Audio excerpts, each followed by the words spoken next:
Welcome to the weekend. What a busy news week it has been. I begin this Friday, as I do most, with John Ellis, the founder and executive editor of News Items, which I begin every day because I've got to read what's going on in the world overnight. John Ellis, welcome. I do not speak Federal Reserve very well, so I'd like to start with a question. What is it that Jerome Powell said in Jackson Hole that made the markets take off today? Well, it wasn't what he said, it was what he signaled. What he signaled was that the Federal Reserve Board would be cutting interest rates in the near future. Interest rates reverberate all across the U.S. economy. Wall Street reacted rapturously. Markets were up. It was sort of a late summer gift to put everybody into a good mood going into the Labor Day weekend. The concern sort of looming out there on the horizon is something called stagflation. Stagflation is basically slower economic growth and higher inflation. And the reason people are concerned that stagflation may soon be upon us is basically because the tariffs, which range from 15% to 25%, depending on which good or service is being offered from overseas. And that concern, the cost of the tariffs will be passed on to consumers. Consumers will have less disposable income. The U.S. economy is 70% consumers. So higher prices, slower economic growth is the concern. Jay Powell could have done had a choice. He could stand pat. Things are pretty good. Unemployment is under control. Inflation is under control. Don't change horses in the middle of the stream. Or he could cut interest rates or signal that he's cutting interest rates because he's concerned that growth will not be as strong as it could be. He chose the latter. It's a risky choice, but that's what he's signaling to us. Well, markets love it. The Dow almost up 2% at this hour, and NASDAQ getting there. I'll do a market report after the markets close. John Ellis, let's turn to John Bolton. I've already disclosed on Fox News. He's been a friendly guest on this program for 2 decades. I spent whole days with him. He's a Hawks hawk. I like to remind people he's a superb lawyer. He ran the civil division at Justice under Ronald Reagan. What do you make about this? Because the optics are so bad. If there isn't anything there, I can't imagine them taking it on. I mean, Kash Patel and Attorney General Bondi. If they haven't got the goods, they made a big mistake. Oh, it's a huge mistake. You and I don't know quite yet what the quote indictment end quote is. So we're not able to comment on that. What we can say, I can certainly say this, is that I can't imagine under any circumstances that John Bolton would do anything that caused the national security of the United States of America to be in any sort of peril. He's an outstanding public servant. He's a terrific person. I was stunned when I heard the news. There is only one trap door that I worry about, which is the Foreign Agents Registration Act, because everyone's got to make a living. The trouble is some lawyers think they don't have to register, John. And sometimes they don't have to register, but sometimes they do. Has that crossed your mind? It didn't until you emailed me to that effect. But I also think that raiding someone's house of John's stature and so on and so forth would seem excessive. Let's put it that way. Oh, the optics they've got to have the goods, or it's just maybe the worst political move by a major appointee of the president since his second term began. If they don't have the goods. If they don't have the goods, it's a disgrace. It is. I would agree with that. Let's go to where we hope there is instability, China. Xi Jinping, what is going on over there that has you on alert? Well, there's a terrific columnist for the New York Times named Li Wan. She has been reporting on all things China for many years. She lives there and is really astute as to who's up and who's down. And the portrait that is painted of Xi is sort of all-powerful, president for life, master of all he surveys. And in this column that she wrote, she points out that at least 45 officials in the People's Liberation Army and China's military-industrial complex have been removed since 2023. 10% of the Central Committee has been, for lack of a better word, disappeared. If he's so all-powerful, if he's such a master of all he looks over, why is he so insecure that he keeps firing people and disappearing people and indicting people and sullying their reputations? It points to something that another New York Times reporter, ex-New York Times reporter, a guy named David Barboza, who was the Shanghai bureau chief of the Times for 8 years. I talked to him, I think about 6 months ago, and I said, "What's up with Xi?" And he said, Xi has a lot of enemies. He is, in fact, all powerful in one sense, but that could change, in a matter of days. John, when you sent me the notes on what I thought about Khrushchev and the fact that Khrushchev was all powerful and then he wasn't. Then he was gone. Right. They didn't kill him. Yeah. He was just gone. Right. I mean, it's unlikely.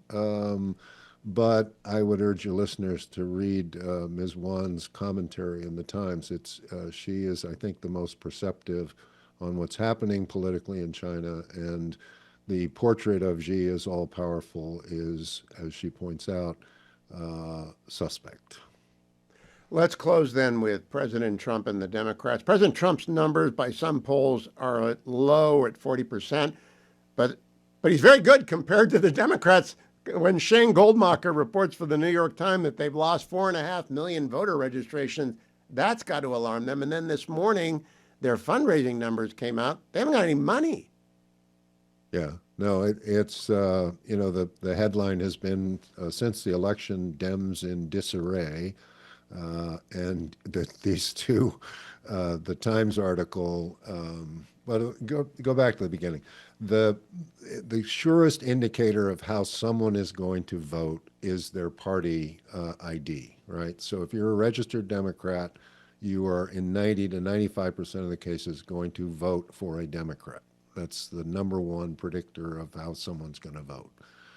The fact that the Democrats are registering fewer voters in every state, not in certain states, in blue states, in red states, in battleground states, fewer voters than they have in the past. And as you point out, the Times puts the number at 4.5 million nationally, gives you a pretty clear picture of how in disarray they are. The fundraising is probably even worse. So it's the worst of times for the Democrats, and there's no indication of how they're going to pull themselves out of this tailspin. The brand. Now, I have a proposition, John, I want to throw at you. I think Gavin Newsom is a pretty skilled political actor who's very smart, but his skill set was developed in deep blue San Francisco and almost as deep blue statewide California issues. Not sure he can play the political decathlon outside of California. What do you think? I think the Democrats can't win with a candidate from either of the coasts. If they're going to win, they're going to need a candidate from the Midwest or from the South. He or she needs to be a moderate. They would be well advised to have a male candidate as their presidential nominee. But a California candidate, a New York candidate, I just don't think we'll have any chance. Very interesting. On that note, John Ellis, thank you. News items, if you want to get smart every morning by 6 a.m. or 7 a.m. at the latest, subscribe to News Items. Thank you. Relief Factor is the sponsor of my show and of this beautiful studio. I did my 4 miles this morning, so I'm taking my Relief Factor in the first segment on air, if you're watching on the Salem News Channel, because it is that easy, and then you feel that good. 1-800, the number 4, and the word relief, 1-800-4-RELIEF, or go to their website, find the starter pack, $19.95, gets you a 3-week supply of Relief Factor. And you got to remember, Relief Factor aims at the minor aches and pains that nag at you but don't send you to the hospital. The sore neck, the stiff back, the rotten tennis elbow that you just can't get rid of.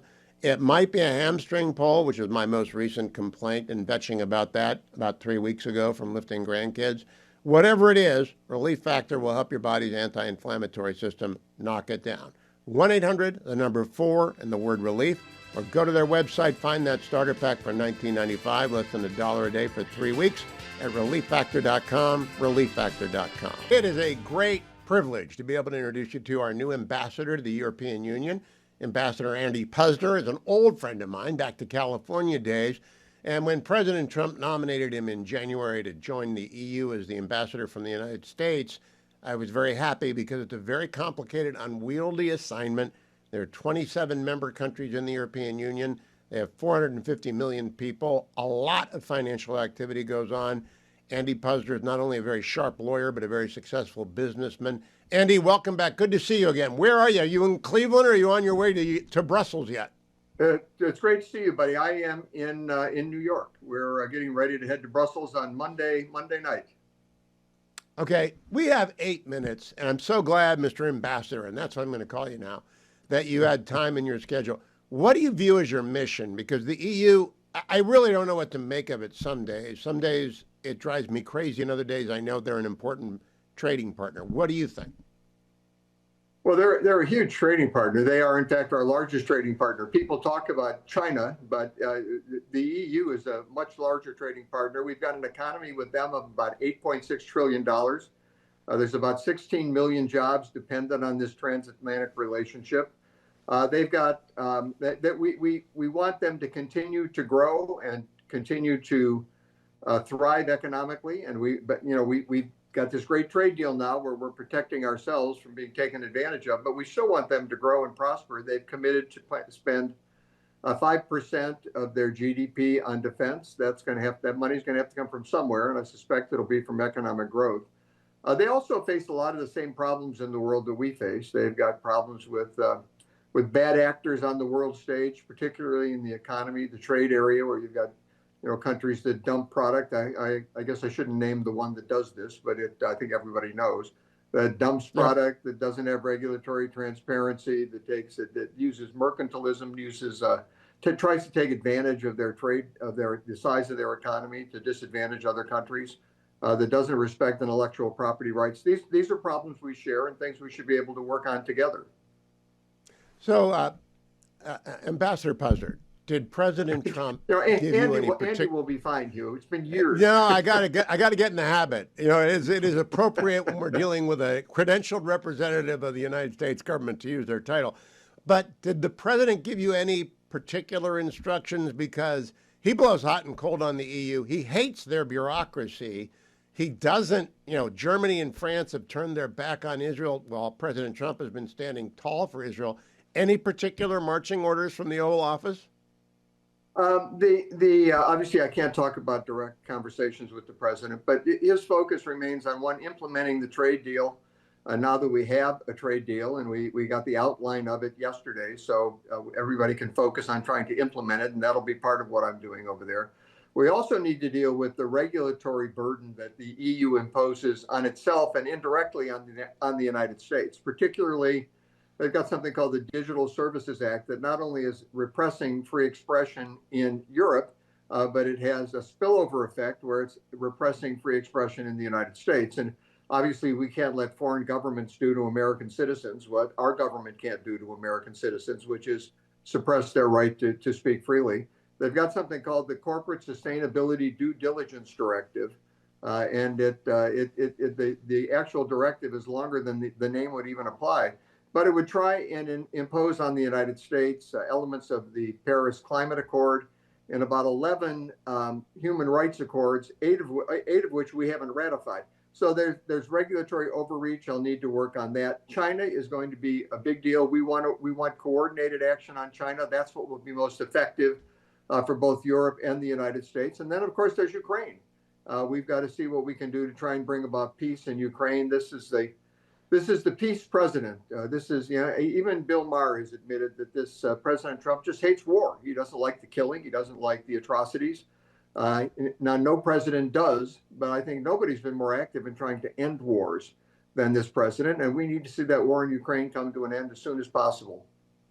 So the complexity to me, and the reason I'm glad you're both a good lawyer and a very successful businessman, is that the EU is opaque to me. It has this wild sort of giant ball of regulations that every American company's got to deal with. How do you expect to make progress on that? Because Brussels is notoriously indifferent to criticism. So they've really started to come around. There was a report by a former Italian prime minister named Draghi. It's called the Draghi Report, which said, look, Europe, you need to be more competitive. If we're not more competitive, we're not going to last. In fact, if you go back to about 2008, the European Union had a GDP that was larger than that of the United States. It was slightly larger. It included the UK at that point, but it was a little bit larger than the US GDP. Now, if you include the UK, they're about 30% below the US. And if you take the UK out, they're 50% below the US. They've had stagnant growth for a number of years. They became over-dependent on cheap Russian oil, on believing China would be an open retail market forever, and that the United States would would spend trillions of taxpayer dollars to defend them forever. And they set up a system that just didn't work. Their economy isn't growing. And so they know they need to step up. They've now stepped up with that 5% commitment for NATO on spending GDP on defense. They're trying to step up in the regulatory area. No, they have a difficult time doing that because there's a very strong leftward-leaning movement, leftward-leaning political parties in Europe. They've been very strong in this green movement, which I think has really damaged them. Their energy costs are so high. It's so hard for Germany to compete with China, while the China car manufacturers are buying cheap oil from Russia. And Germany's stuck buying oil and energy at much higher prices and trying to convert to less effective and less efficient means of energy production. So they've made mistakes. I think they know it. I think there's an element over there that we can work with, and I'm hoping we'll make real progress. I hope you make real progress on energy, on American business, maybe small modular reactors. But I want to close with a human interest angle, Andy Puzder. Brussels is not my idea of where I want to live. Do you like it? Well, let me tell you, I haven't been to Brussels. I've been to Bruges. We've spent a lot of time in Paris. It is an hour, 20-minute train ride to Paris. My wife informs me. So I think we'll enjoy our time there. I'm looking forward to seeing the history, seeing the buildings, meeting the people who I've heard very good things about, particularly the people at the US-EU mission. They're supposed to be a very, very talented group of people, and I can't wait to get over there, meet them, and start in on this work. I don't know how much time I'm going to get to enjoy the weather there, Hugh. I think I'm going to be pretty busy. How big is our mission there? We have 1 minute, Mr. Ambassador. How big? About 120 people. You have to remember there are three missions in Brussels. There's the Belgian embassy. There's the EU embassy, and there's the NATO embassy, and the Belgian embassy and the EU embassy are very close together. The NATO embassy is obviously at NATO's headquarters, near NATO's headquarters, but there are three embassies there, and so we have a real staff in Brussels, and I think we've got really good people there. I'm really chomping at the bit to get over there and get to work on something. Well, Godspeed to you, and I appreciate your being willing to answer the phone when the president called and asked you to go. It's kind of a thankless task. It's in the middle of 1,000 different negotiations. I'm very glad Andy Puzder is our man in Brussels. Thank you, Mr. Ambassador. Charles C.W. Cook is the senior writer at National Review. He's also a podcaster in his own right at the Charles C.W. Cook podcast, and a frequent, if not always, participant in the National Review, the editor's podcast. Charles, good to see you. I want to start off the hard news because you're an Oxford guy. Fetching Mrs. Hewitt and I have begun to watch a streaming show called Ludwig, which is set in Cambridge. Okay. It's sort of like Endeavour was set in Oxford. We're getting more Cambridge than I've ever seen before. Have you seen it? I haven't, but I'm from Cambridge. That's my hometown. Oh, I didn't know that. I did not know that. Yes, Ludwig is in Cambridge, so you'll have to Next time around, give me a authenticity check if you've had a chance. I It's will. very interesting because it's a combination of the regular streaming platform approach of many episodes, but within every episode there is a plot. It's very difficult to Okay. do, but they're pulling it off. Let's start with Ambassador Bolton. I've already disclosed I've known him for 20 years. I can't imagine him knowingly having national security documents. I can't imagine the big trapdoor of the Foreign Agents Registration Act getting him, but what do you think? Well, I will say at the outset that I don't know because I haven't seen the evidence against him. He does seem like somebody who would be careful. This whole area is a massive mess. We've now dealt with three people in a row, now four when we get the details on Ambassador Bolton, who are being looked at for their treatment of classified documents and will be treated differently in consequence. Obviously, Hillary Clinton was the first one.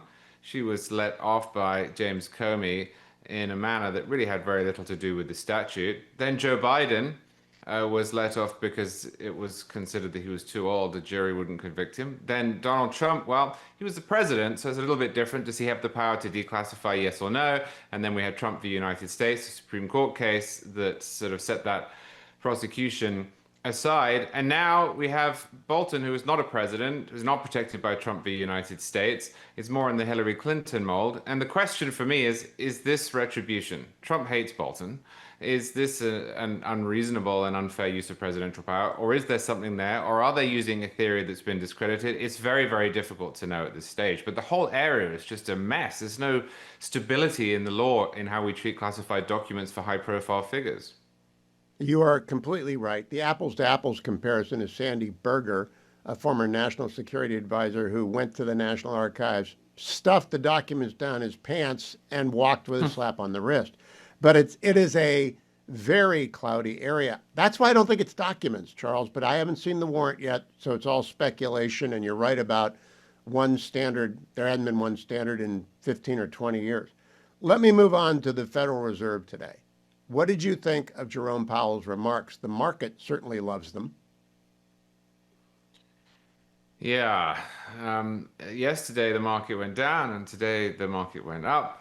And Jerome Powell has stayed ostensibly independent, and Donald Trump doesn't want him to. I'm in a funny position on this one, Hugh, because I am quite skeptical of the constitutional structure of the Federal Reserve. I don't need to go all the way back to the beginning of the Republic. I don't like the idea that there is this independent organization that sits effectively outside of our structure. At the same time, it works. You know, I'm originally from England, and England adopted the Bank of England model, which is similar to the Federal Reserve in the independence of interest rates being set because of political interference. And I think the confidence you saw in the market today is the product of trust in Powell and trust in his team, and the, I think, correct belief that he's not basing his decisions on short-term political imperatives. That said, I'm just not sure how well that sits in with our system, but it works, and that matters too. It does work. I've been able to interview Alan Greenspan and Ben Bernanke in the course of this program's life, and I do not like the concentration of market power in the words of one person. What, does that ever bother you? Well, it bothers me, but at the same time, if the president got his way, it would be his word that would be followed. And he has different imperatives than Powell. And I'm not convinced, again, leaving aside the constitutional question, I'm just not convinced that they're more virtuous. I don't think Jay Powell is a saint, but I do think that Jerome Powell, sorry, is a saint, but I do think that he has a much longer term view of the economy than those who are running, well, not personally, but running his party in the midterms in a year and a half. Charles, the United States took a 10% ownership interest in Intel today in exchange for investment in the faltering chip maker. What do you make of that? I hate it. I think this is exactly the sort of behavior that conservatives would condemn if it were overseen by a Democratic president.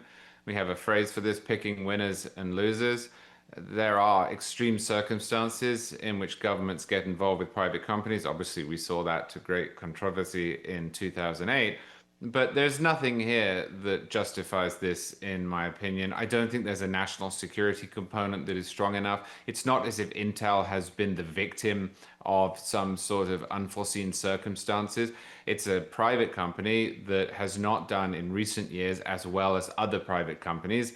In the tech sector, certain other big players have moved away from Intel, Apple being the biggest example of that when it abandoned Intel chips to produce its own.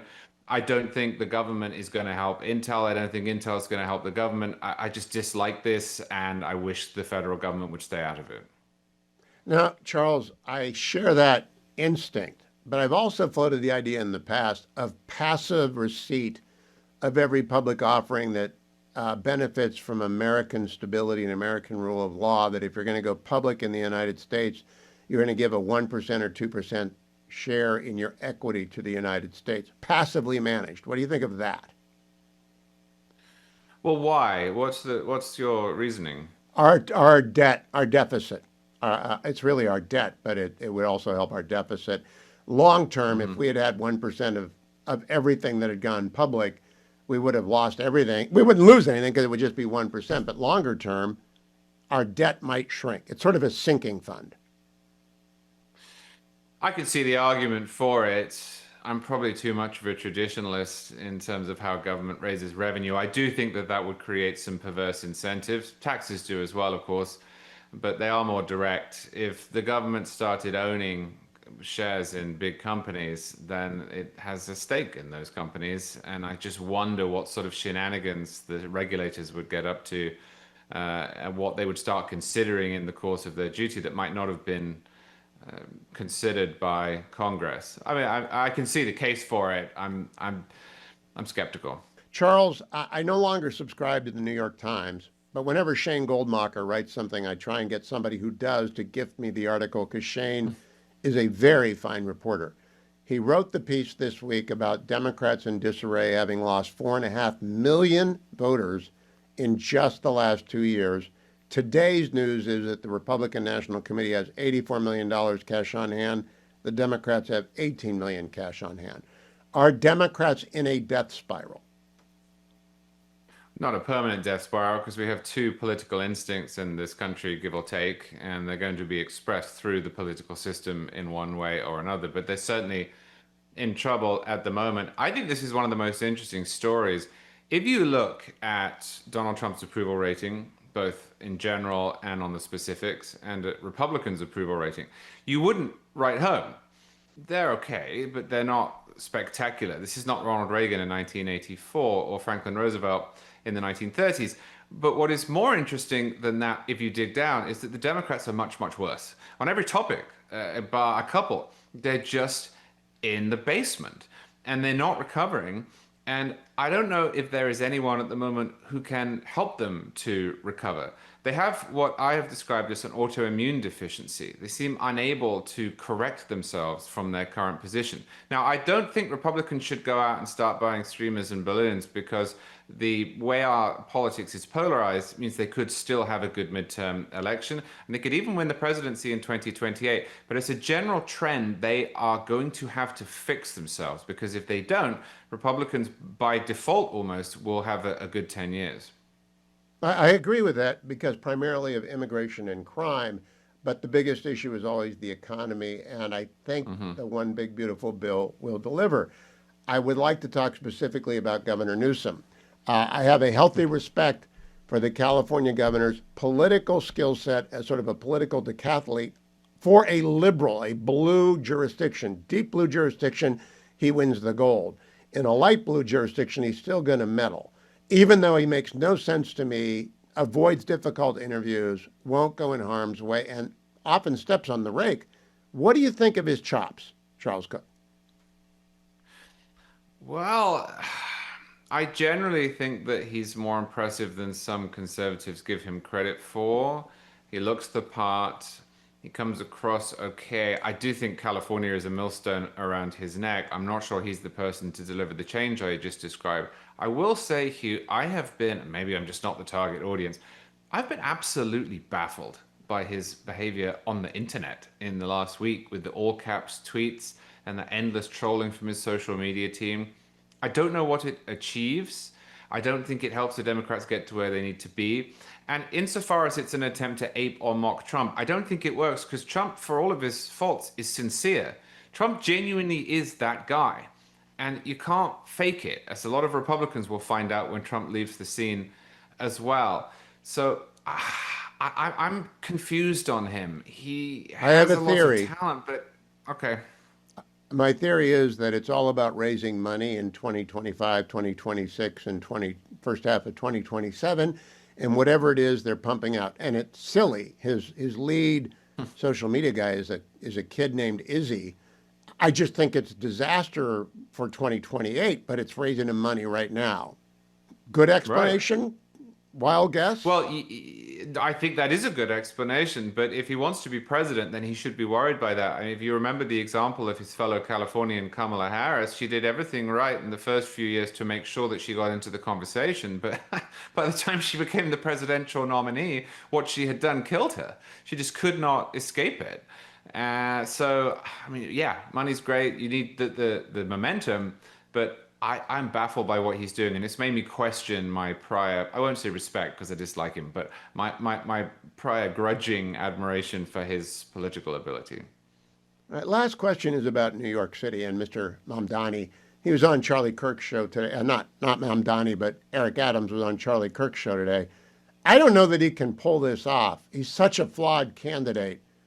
Is Mamdani going to be the mayor of the country's most important city? Yeah, he is. New York's not just the country's most important city, it's the capital of the world. It's what London was 100 years ago. It's extremely alarming. He is going to win. The opposition is fractured. The blows are not landing. There is enough populist anger that works for Trump from the right. This is working for Mamdani from the left. He's going to win the race. Who would you assume that we're not going to go gently into the night? Mark Levin gave a lecture to my audience this week about this is not, you don't give up New York easily, you fight for it.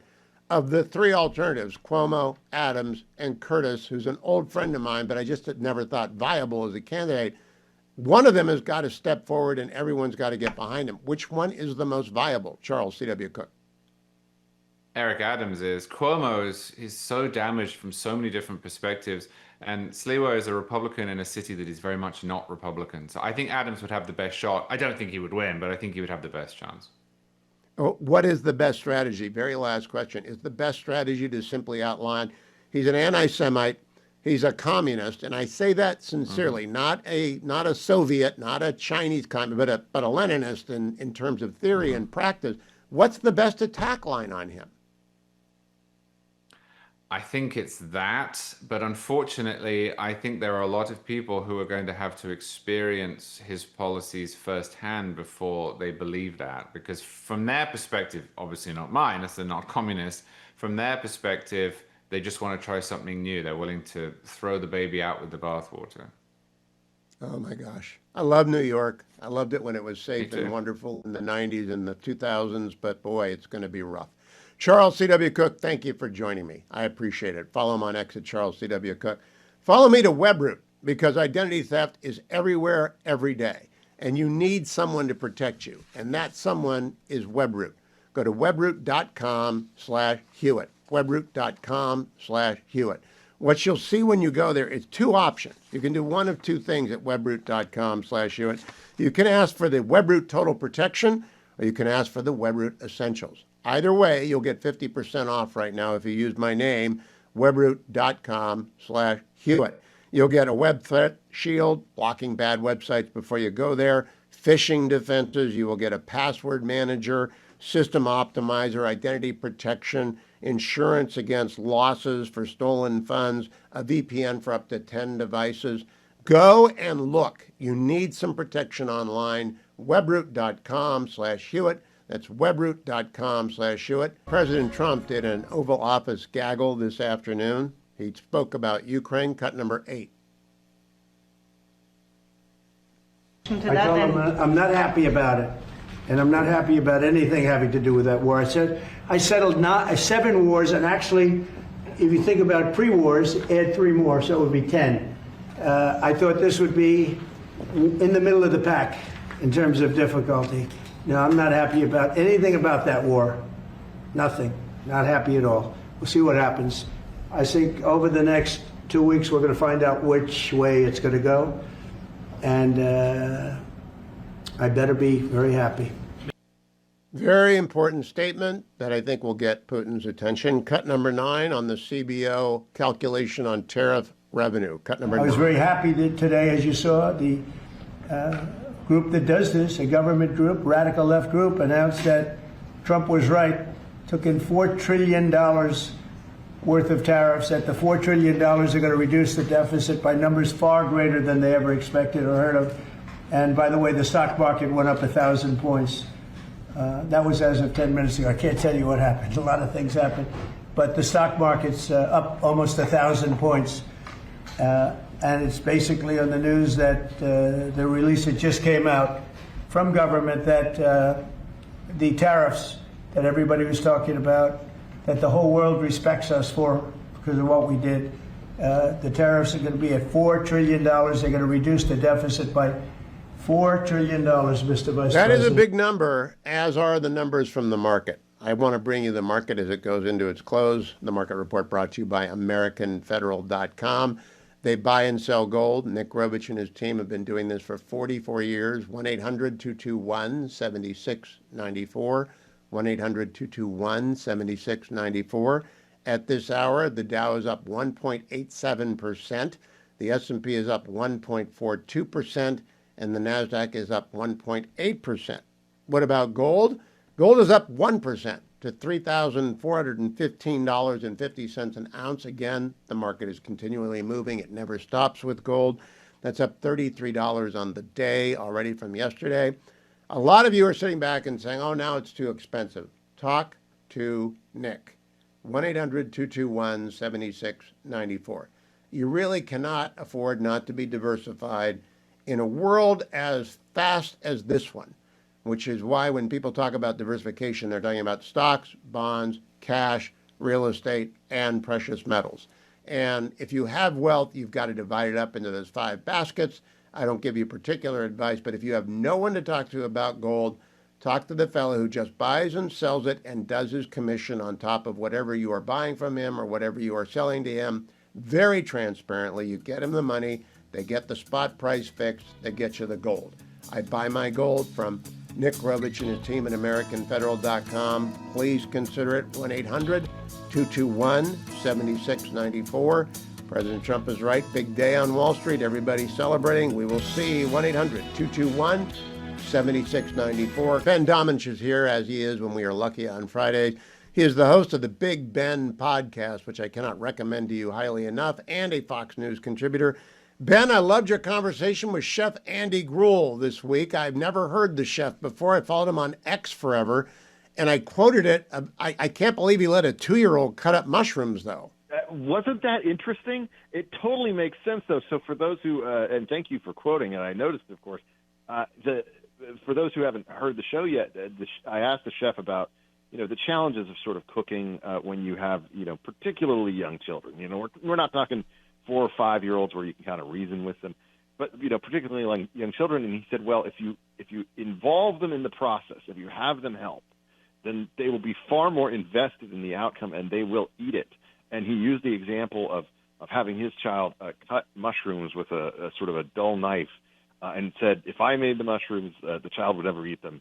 But because he cuts the mushrooms. I was fascinated by that, and fascinated as well by the cost of running a restaurant in California. I mean, and I didn't know he was on the Huntington Beach City Council. I didn't even know that. You remember that old line from Governor Reagan? I had a nightmare. I dreamed I owned a laundromat in Berkeley. Yeah. This is like a level beyond that. It's one of these things where you can't possibly imagine how difficult it is to function in Gavin Newsom's state. And frankly, the idea that the Democrats would embrace this guy as being their change agent, their rebranding, and plan to at this particular juncture, I don't think that you could argue that he isn't the guy who is the likeliest front runner for their next nominee, just given his behavior and given the reaction to him and given the money raised. And it's like you're going to nominate this guy who is so anti-business, who's so anti-development that even after these gigantic disasters and wildfires, nobody's building anything. It's absolutely heinous and just a sign of how much of a pit they have to climb out of. I want to say a kind word for Governor Newsom. This is limited, all right? I want my audience to understand. It's limited to his political skills, not his governing skills, because he failed terribly on the fires and the rebuilding is not progressing. He failed terribly on the train to nowhere, which is a giant money pit. He failed terribly on the homelessness problem in LA and elsewhere. And of course, his COVID record is checkered. But Ben, his political skills in the blue box, fighting from the blue ring, are pretty good. And I think he's raising a ton of money with this new social media. I think he's going to be their nominee. I think you are correct on all those points. And I will also say Newsom is one of those Democrats who, and there are a handful of them, who I've actually known for quite a long time, only because in the before time, the long ago, I used to be on MSNBC pretty regularly in the mornings, and I would see him in green rooms back when he was lieutenant governor, and back when there was an attitude toward him of this guy's a rising star, and I think that he definitely has skills in a party that lacks a lot of people who have that type of skill politically, just naturally, and that's something that makes him a fighter.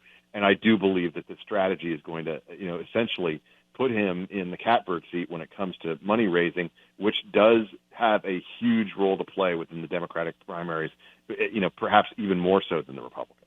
So. He's just got to get to blue state primaries. That's what I don't think he's going to play very well, even in blue primaries in red states, but I think he's going to dominate in New York and in Massachusetts and in California. They don't want Kamala Harris back. They know that AOC is suicidal.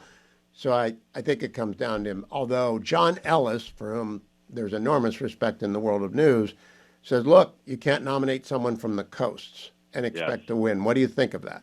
I think that is the real, sort of the rock and the hard place. The historical elements would tell you that is absolutely the truth, that you need to find the equivalent of Gavin Newsom, but from, I don't know, a state like Arkansas. Yeah. but that doesn't actually exist for the government. Well, it's Andy Bashir, although I think he's as dull as drying paint. He's dull as dishwater, and I don't actually believe in his appeal. But, look, it's a good chance to talk to you, Hugh, and catch up a bit, because I know I've been on vacation the last couple of times, and so we haven't talked in a bit. But did you see this news today? I don't want to derail you, but did you see this news today about Pete Hegseth bringing back this the border medal, the 1918 Mexico border medal, and they're branding it as being something that media is falsely reporting it as a new medal, but it was one that was actually created back in 1918 by the Congress to reward the National Guard and other veterans who served along the border during that moment, as you may remember. Historically, when Germany was fomenting behind the scenes the potential of Mexico going to war with That's what got us into World War I, the telegram. Exactly. Zimmerman telegram. And they're tagging it as being a medal for people who are currently serving on the border and doing service in protection of American sovereignty there.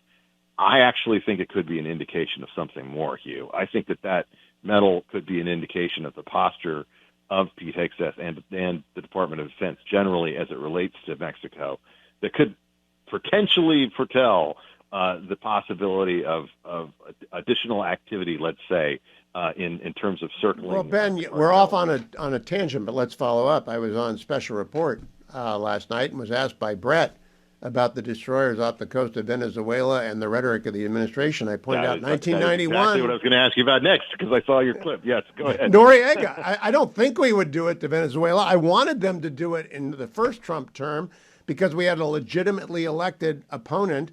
We had people in the streets. That's not that way now, is it? Yeah, it is not that way. But I do think that there is here's what I think is going on, Hugh, and I will say that I'm not 100% on this, but this is what I do think is going on.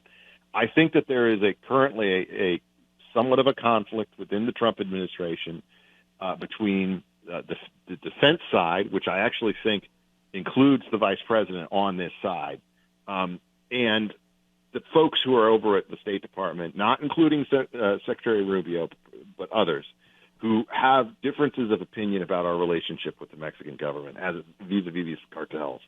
And the fact is that I think that more and more people are becoming aware that the alliance between these cartels and the Mexican government is so close and so impossible to break apart that there's going to have to be something that happens. Now, what happens, I think, depends entirely on what the president wants to do. But we could see a situation here, I think, where this administration makes the decision that the spigot has been turned off at the moment, but it's one that the Mexican government could turn back on at any moment, if they chose to. And Ben, I got to tell you, could be something that could really change their mindset about that. the coincidence here that's just stunning me is that 3 nights ago I finally ordered the audio version of Grant's memoirs, and I am up to the invasion of Mexico when Grant is with Zachary Taylor on Monterey and Winfield Scott goes in for the kill in Mexico City, and how one does against Mexico decides who's going to be the next president, and that's why Zachary Taylor succeeds Polk. Do you think Hegseth might also be thinking 2028 along with Marco Rubio and J.D. Vance? I 100% believe that is on the mind of people in his orbit. I could not say for certain that it is on his mind because I think, despite what some people may think it's him, he's an ambitious guy, but I actually think that he's someone, who is a little more, humble in terms of his approach behind the scenes than some people might think. But I think that he has an enormous appeal among members of the American military, particularly members who served during the time that he did, and I think that should not be underestimated. I also think that, look, it's an interesting moment because we have all these different people, as we've talked about in the past, who are kind of all reaching that age of being able to compete and seeing the opportunity there. But at the same time, the president may just, throw out his imprimatur and it may be over before it begins. And that's something that I think we should, also keep in mind. That being said, I actually think the president likes to see competition, as we know. Oh, he does. And I think the idea of The Apprentice with J.D. Vance, Marco Rubio, Pete Hegseth, Tom Cotton is not, and Elise Stefanik is not really off the board, right? Yeah, absolutely. I think you're absolutely right on that point. And look, the actual, I think, measure of this is going to be, can you seize on the same type of demographic appeal, the same type of broader appeal that the president himself was able to seize on? And that is a true test and could be, a hard test for each of these people for various reasons. That we have not yet had a situation where Donald Trump has not been on the ballot, and that's something that is going to be, you're right. a real You're right. challenge. Ben Domenech, I've already spoken my piece about Ambassador Bolton on Fox News and on this program. What is your reaction? I'm saddened by it, in part because I think that John Bolton's someone who, even if I disagreed with him quite often, is someone who I've respected. I do think that there were certainly issues related to his book that indicated that he had improperly potentially published classified information. And I think that this was a situation where, this administration was going to go after people who they believe had potentially violated the same rules that they went and, pounded their fists on the table about when it came to the president himself and the records that were found in Mar-a-Lago. And certainly I think that they've gone after people from a perspective of finding hypocrisy and the like. I don't like targeting, but I also think that this is a situation where they don't want different, all the people who said no one's above the law, everyone has to play by the same rules. I think that this is that coming home to roost.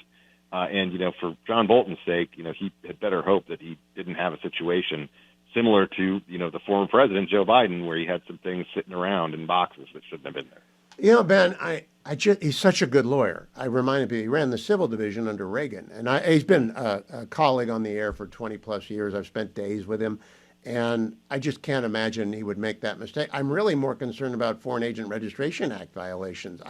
That's the kind of murky stuff that I don't know how he makes a living anymore. Do you? I do not, and I will also say, you know, as someone who, you know, has a little bit of knowledge of Farah. Farah is one of these things that is so odd within the DC universe because it basically went unenforced for so long that a lot of people. It's a trap door that everyone walks over. Exactly. Everyone's kind of just started pretending it didn't exist. And then it was like, okay, we're going to start enforcing this again. And oops, you know, there's a lot of folks who, you know, didn't actually plan ahead on that scope. And that's certainly a possibility when it comes to him. I will look forward to talking with you once the warrant is published, because that will tell us whether it's documents or something else. Ben Domenech, thanks for your time today. Follow him on X at B Domenech. Go get the Big Ben podcast. Listen to Chef Gruel and Ben talk about everything to do with California and why you do not want to open a restaurant there. Thank you, Ben. Great to be with you. It wouldn't be Friday without Jim Garrity. He is a Washington Post columnist. He's the National Review editor of The Morning Jolt, and he is also frequently on the podcast, The Editors. He also has his own podcast, The Three Martini Lunch. Jim, I am very glad to have you on a very busy... No one expected August to be this full of news, did you? So August is when Saddam Hussein invaded Kuwait. August is when there was the coup against Gorbachev. August is a month that tends to bring trouble. By the way, listeners of your show, Hugh, probably know that we had a terrible disaster with a tree by our house a couple of months ago. It's still going on. But do you hear that pounding going on? They've quieted down now that I'm okay. Thankfully, it's but if you hear the pounding, it's either that or the FBI knocking at my door now that they're done with John Bolton. Which is the transition to the first story. Ambassador Bolton, I'm on America's Newsroom this morning, and the story breaks, the president talks about it, and they come to me. It's not anything I prepared for, and I disclose that I've known the ambassador for 20 years. He's been a frequent guest on the show, friendly relations with him, not a close bosom buddy, but I've spent an entire day with him driving around L.A., et cetera. Good, I've read his books. But I say, people forget John Bolton is a superb lawyer. He was head of the civil division under Ronald Reagan, and he was a Hawk's hawk, and he's a detailed note taker. So I can't believe they would move on him without evidence because the optics are so bad, Jim. What do you think? Look, considering how many other government officials have had, in most cases, 1, 2, 3 pages of classified documents that have gotten mixed in with their other papers and were taken home, it's not unthinkable that John Bolton would have an error like that. If you found vast stores of classified information, I find that really tough to believe. If we had not gotten into a point where the raid on Mar-a-Lago of a president who has the authority to declassify anything he wants, but of course there's a procedure for doing this. He can't just decide, presto changeo, this is declassified and get himself out of trouble. But there was that. Joe Biden had documents in his garage next to his Corvette, man. It was safe. It was totally safe. That if there was an idea of well, this is a very, very serious problem. When Trump did it, when anybody else does it, we're going to hand wave it away and say, it's disorganization. It happens all the time, et cetera. I think that's why we are where we are, where now is it conceivable that Bolton would take a sheet home that he wasn't supposed to? Yeah, it's conceivable. Should he face serious legal charges? I think when everyone else is not, no. The problem is, for a very long time, going back to Condi Rice, going back to Colin Powell, that if you were famous, you generally got 50 lashes with a wet noodle and a tisk and don't do that anymore. Whereas if you were not a famous person, if you were not someone I'd ever heard of, then the consequences for mishandling classified information could be very serious. Apples to apples. If you're Sandy Berger and you're the National Security Advisor and you go to the archives and you steal documents by putting them in your pants, you get a slap on the wrist. But what if it's not a documents case? What if it's a Foreign Agents Registration Act case? We don't know. I mean, look, I have a very hard time believing. Look, he would not have had documents since, was it 2019 or 2020 when he left the Trump White House? 2018 April to 2019. Right. Yeah, 2019. All right. So here we are in 2025. 6 years have gone by. Right. What are the consequences of that paper being in a file cabinet in the Bolton house as opposed to in some government office? My guess is someone pointed out to me after I was on Fox, David Petraeus was prosecuted, not only lost his job, but he was prosecuted. So yeah, there's a standard out there. I thought that was overkill too, but we don't know anything. I just keep. Have you read a warrant yet? Did you see anything yet? Nope. No. By the way, I also would. I don't think it's good for the FBI director to jump on X and say we're doing what we're supposed. Whatever it was from Kash Patel, it was almost spiking the football. There was kind of this cheerleadery sort of thing, and I just, you guys, there's a reason law enforcement officials are generally not supposed to have very big social media presences. I think that James Comey opened this door, and I could say, like this is the way things are done now. Well, it's not good to have things like that because it makes it easier for anybody who's accused of crime to say this is a political vendetta and take a look at these comments from the person who were prosecuting us on social media. So I would strongly recommend. Go ahead. I believe Donald Trump when he says he did not know this was going to happen, but I can't believe they posted on social media without telling the president, but apparently they did. And I want to move on to Ukraine. Which is bad, and they shouldn't do it, Hugh. And the other thing shouldn't do it. Yeah. The other thing I'm going to point out, the only silver lining to this, Hugh, is if a bunch of Iranian assassins are on their way to Bolton's house today, wanted to show, oh my God, there's the FBI's here. We better not do it today. Let's do it some other day. This is a reference to the fact that John Bolton had government protection because the Iranian government tried to hire somebody to kill him, right? This is all in an indictment. This is not some far-fetched conspiracy theory or something like that. And one of his first acts in office was for Donald Trump to take away the protection to John Bolton, which seemed like a mean, nasty vendetta that endangered John Bolton's life. And whether you love the guy or hate the guy, I would like to think everybody left, right, and center would not want to see him killed by Iranian assassins over. I disagree with that decision and with the decision about Secretary Pompeo, just like I disagreed with the Biden administration decision to revoke protection for others threatened by the Iranians. However, deterrence has been restored with Operation Midnight Hammer. I want to get to Ukraine, Jim, because you've been there a number of times. My daughter's only been there twice on mission trips. You've been there at least 3 times since the war started. 3. Yep. Yeah. 3. So the president in the Oval this afternoon said 2 weeks are very bad. If I'm not happy, bad things happen in 2 weeks. What's the latest Garrity interpretation of that? Yeah, because so first of all, I came out of the Alaska summit, rather downbeat, saying that the good news is that he didn't sign a bad deal. The fact that there was no deal was hard to, it didn't seem like we'd made much progress. Trump came out of it seemingly very optimistic, and he certainly, Putin is going to meet with Zelensky, and we made this great progress. And it was kind of hard to see that progress. I came out of the meeting with the European leaders at the beginning of the week on Monday, very optimistic that the president was saying what we wanted to hear. There was talk about security guarantees for Ukraine, and saying, well, the other thing which was kind of nice to hear, but a little almost too good to believe. The comments from Wittkov over the weekend saying that we're not going to give them, they're not going to be in NATO, but we're going to give them an Article 5-like protection.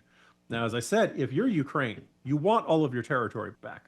But by the way, you can see the FBI has cut the power to my house, Hugh. They're coming for me. I just want to let you know. So if you could have a Article 5-like protection, I don't know if it's I can't believe it's not butter. I don't know exactly how that's going to work. The details were very vague, but hey, a U.S. security guarantee for Ukraine would do a heck of a lot to deter any future invasion by Russia when this one ends. But over the course of the week, Sergei Lavrov was like, well, we never agreed to meet with Zelensky, and we have to have some say in those security guarantees. Everything we heard from Russia this week was pouring cold water on the idea that they'd given an inch in Alaska, or that there was progress on this. So when Trump says another 2 weeks, I prefer that to him saying I'm going to be patient forever. But it's August 22nd, Mr. President. What more do you need to see? They bombed an American-owned factory. I do think the cold water that Lavrov poured is beginning to boil. That was not President Trump's understanding, I don't believe. Jim Garrity, have a great weekend. Follow him at Jim Garrity. Eli Lake is a contributor to the Free Press. He is the host of the Breaking History podcast. Longtime national security reporter as well, with perhaps the best array of sources inside the Beltway of anyone in that space, along with David Ignatius. Eli, I want to get to Ambassador Bolton, but first I want to compliment you on the air conditioning episode. Wholly unexpected, but very interesting. It was a little bit of a palate cleanser after the heavy stuff. We did a 2-parter on Iran, and we wanted to do something on this remarkable invention, which I think is a big part of modern America making it possible.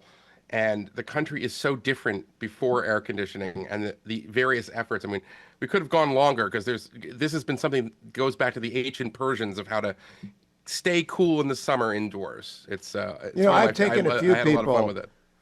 I've taken a few people on a trip down the Kennebec River with the guides, Yeah. and they always point out this was the best ice in America when ice mattered. When you would pack ice and send it around the world, Kennebec ice was the best. And then the whole industry went away with refrigeration. It's amazing, but it's a great podcast. Let's get to Ambassador Bolton. I'll bet you've talked to him repeatedly over the years in your national security repertoire. I have. What do you think of this? I'm very concerned that this looks like vengeance tour. Now, I want to wait till all the facts because he hasn't been charged with anything yet. But I just think that Trump, who was clearly singled out, and we saw the politicization of the justice process under Biden, and I think under his first term, has interpreted the lesson here is that now I'm going to take care of my enemies. And in my view, I think it would be better for him and better for the country if he understood that his vengeance was winning the 2024 election against all odds, and that now he has an opportunity to take us back to the pre-Trump norm, which is we don't do this kind of thing in America. That is a banana republic kind of activity.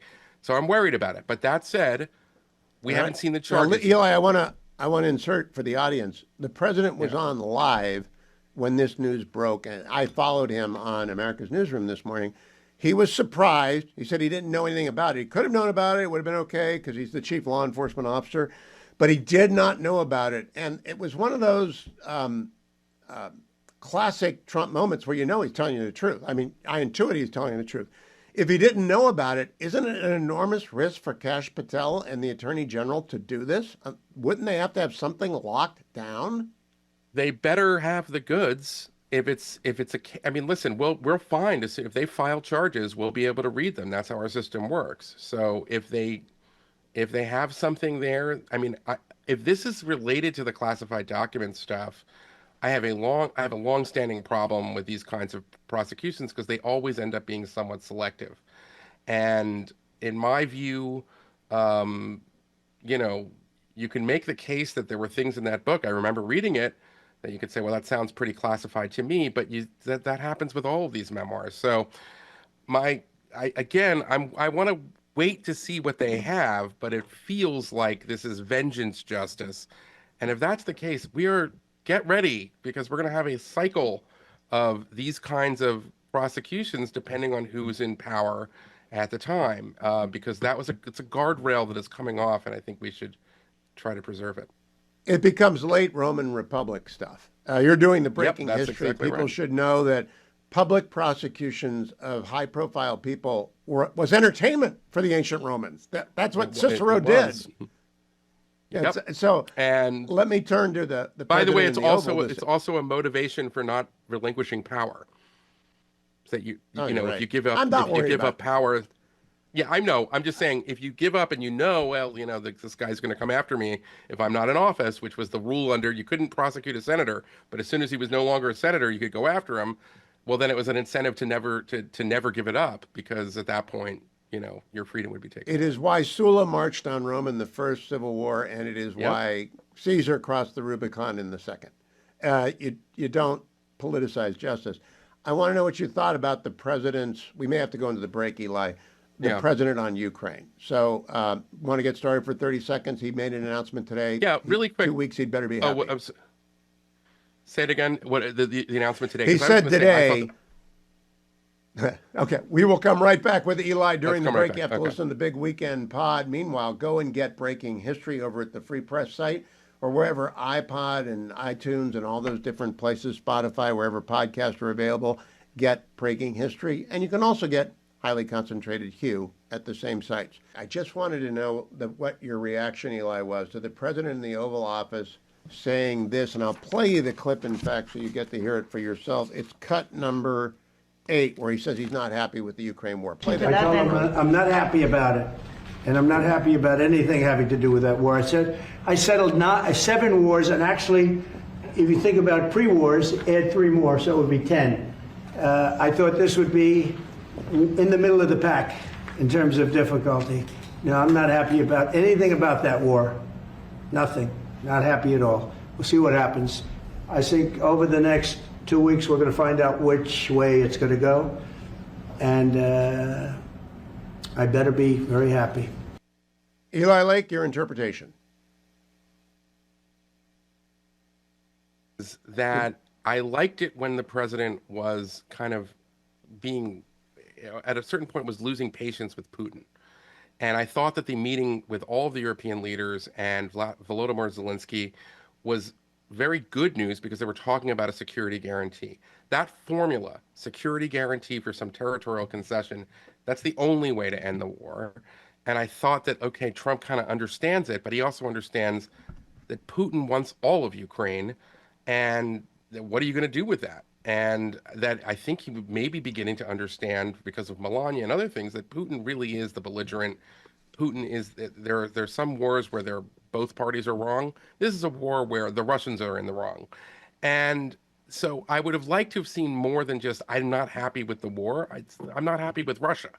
I mean, Zelensky has bent over backwards to say, I would do a ceasefire, I would meet with him, and Putin is still playing these games and so forth. And he's the chutzpah to ask for territory that his army hasn't even conquered yet is awful. And so that he wants to demilitarize Ukraine. So in my view, I just would like to kind of get back to that Trump from like 3 weeks ago, where he was threatening So if we get sanctions there, what does it mean, Eli? Yeah. Does it mean unrestricted use of American weaponry, whether or not it's provided by us directly or by a NATO ally? Is that what it means? I think that's part of it. I think the big thing is when Steve Witkoff is talking about Article 5-like guarantees, that has to have real teeth. I don't know what that's going to be, and I don't know what the appetite that Trump has for the U.S. part of that. But if it can motivate the Europeans to make a real security guarantee, and when I say real, I mean troops and real commitments, not just a repeat of what's known as the Budapest Memorandum from 1994, which is a piece of paper that Vladimir Putin, ignored and violated in originally 2014. Well, if that's the case, then I think then Ukraine survives, and that's a good thing. But if it comes back, we don't know, and it's up in the air. I don't know what more Zelensky can do at this point. And I don't know either, but in 2 weeks, I will ask you what you think then. Eli Lake, follow him on X at Eli Lake and get Breaking History. You'll love the podcast. Thank you, Eli. Thank you. Last night, Brett Barer invited me to be part of the panel on Special Report. I always say yes to Brett. At best, I think, news show, genuine, hard-hitting, breaking news show in the business. So we were on as President Trump was going around D.C. With police and National Guard, and I got asked about that, cut number 11. Okay, Hugh, obviously the president sees this as a win politically, and he also sees it as a win for the nation's capital. I think he's right, Brett. He's demonstrating leadership on what every governor and every mayor ought to be doing, which is restoring order where disorder and chaos has taken over.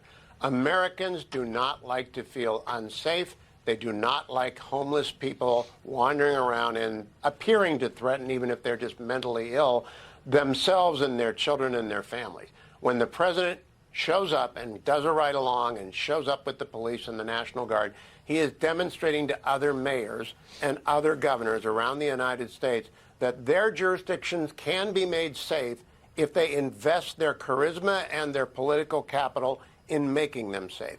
It's a lesson, I think, is one of the reasons he is so very successful in his first 6 months, is because he's willing to lead and do very unusual things that presidents don't normally do. We also got to talk about yesterday's decision by the New York Appeals Court overturning the $500 million fine. I misspeak and say $500,000 fine. It's a $500 million fine. Here's my take from Special Report last night. Cut 12. Let me turn, Hugh, to New York appeals court overturns $500 million plus penalty in the Trump civil fraud case.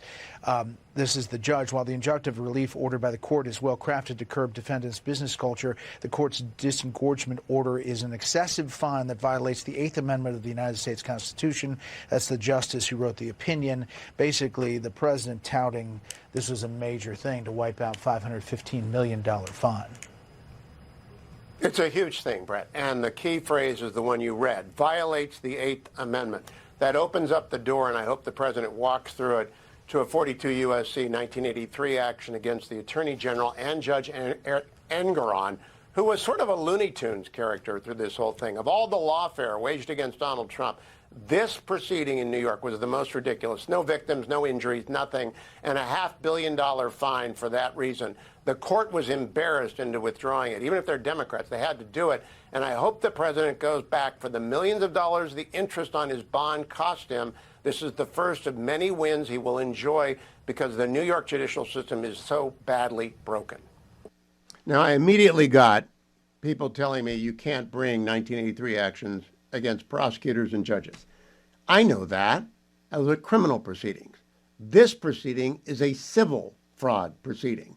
And I do believe there's an opportunity for the president to test whether or not Attorney General James abused her office under color of state law to deny him his due process rights, and certainly in urging that penalty, the judge gets involved too. It was a circus, the sort of which we do not ever want to see again in the United States. We shall see. Now I want to go back to President Trump in the Oval today because he was asked about Chicago and D.C. and big cities that are falling apart. Cut number 10.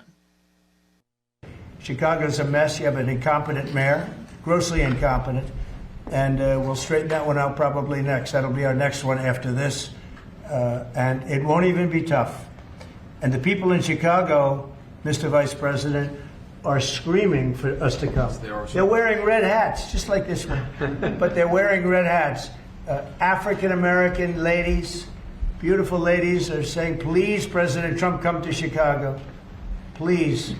I did great with the black vote, as you know, and they want something to happen. So I think Chicago will be our next, and then we'll help with New York, and we're going to help with. And I think a lot of these people that you see on television, they are, including the people in this audience, they'll say bad things about me, and then they'll say, thank God he's here, because half of them got mugged. And they don't want to get mugged again, but they work for stupid people that are radical left, and they're made to do things and say things that they don't want to be saying. But the people right here are all happy because you're not going to be mugged in Washington, D.C. anymore. I haven't heard any Beltway resident unhappy with this other than the paid professional talking points people. Let me tell you about Consumer Cellular. Don't get mugged by your cell company. All right, what are you paying? You can have savings without sacrifice. You can have great cell service with consumercellular.com/Hugh. And remember the code HUGH25.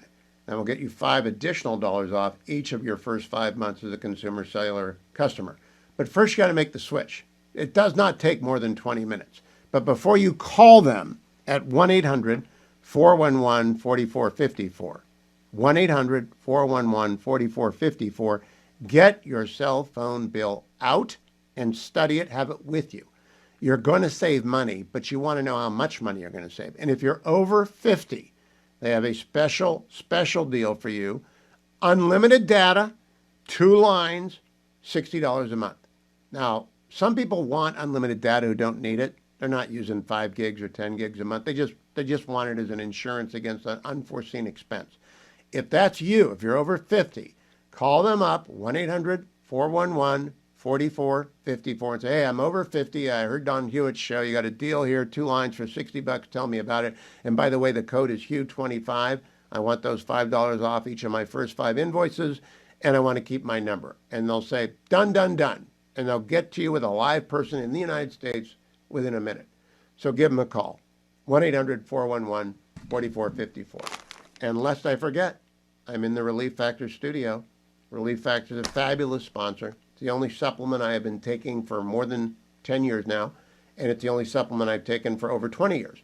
Why? I'm just not much of a supplement person. I've always been a runner and then a jogger and then a trundler, and now I just get out there and go and go and go, and I chase after 3-year-olds because I had a couple of wonderful 3-year-old grandkids, and they are, of course, a menace. They're not like the Scholar or the Artful Dodger. They are at that time in life where you just got to hover and stop them from running over the side. So I did some unusual lifting and pulling and dragging and picking up, and I got through it all summer long, 6 weeks of this, off and on, and Relief Factor came through. Give it a try. Call 1-800-4 and the word relief, 1-800-4-RELIEF, or go to their website and find that starter pack, $19.95 for a 3-week supply that's less than $1 a day at relieffactor.com, relieffactor.com. The poet laureate of the Hugh Hewitt Show, Tarzana Joe, is in the house. Hello, Joe. Hello, you. I have a question. It's not an Alger Hiss question, but it's a question that you might know the answer of. I didn't. I had to look it up. Do you know the name of the current Prime Minister of Australia? Albanese? Very good. Very good. It figures later in the poem, and here we go. All right. In a year or so, the Democrats will have a big decision. Is there someone in the party that can patch up the division? A newbie with charisma or an old familiar face who can mold a party platform that will unify the base. Someone who will rise to both the moment and the hour and pose a worthy challenge to Republicans in power. Now, I like to think success will give Republicans the edge. I don't want to spend election night out standing on some ledge. But since nothing's for certain in politics or war, to all our loyal Democrats, I beg you, I implore, you can do a giant favor to this people and this nation. Give us Kamala and Hillary in any combination. You can put up Amy Klobuchar or even Pocahontas. You can dragoon Albanese and then fly him in on Qantas. Do anything but cater to this nightmare that I'm having. You can run out Bernie Sanders, but please don't give us Gavin. He destroyed the state I'm living in, and that's worthy of attention, with pandering, indifference, and searing condescension. You will make some major choices, you will win some, you will rue some, but you'll never make a better one than dumping Gavin Newsom. That's I'm Asking Nicely by Tarzana Joe. That will be over at tarzanajoe.com. I'm sure the governor's press team will be all over that, Joe. You may not get many orders for your books, and he may not actually get, Governor Newsom's political chops are such, he might actually commission a poem from Tarzana Joe. Do you take all commission requests? That's right. I'll bake a cake even for the governor. tarzanajoe@reagan.com, Governor, if you're listening, tarzanajoe@reagan.com. Joe, give a listen to what I said about Gavin Newsom last night on Special Report Cut 14. Performative, though, Hugh, right? Yeah, Governor Newsom is a very gifted far-left Democratic governor, and I think he's going to be the nominee of the Democratic Party because he has money and charisma. He knows how to generate attention for himself, and he's got a lot of charisma, but it's far-left charisma, and it will not work against J.D. Vance or whomever. So Tarzana Joe, I did not coordinate with you on your poem. So last night I was saying he's got blue bubble mojo. Well, my grandmother would say, and why she was a wise woman, the man has no shame. Okay, he doesn't know when he's wrong. He can't admit that he's wrong, and as such, it's a blind spot. Some of the things his social media team has put up are horrendous. Oh yeah, but they make him money. I've already, Izzy and his gang are making him money with the Act Blue crowd. TarzanaJoe@Reagan.com if you need a poem, and if you want to read that note to Gavin, head over to TarzanaJoe.com. Thank you, Joe.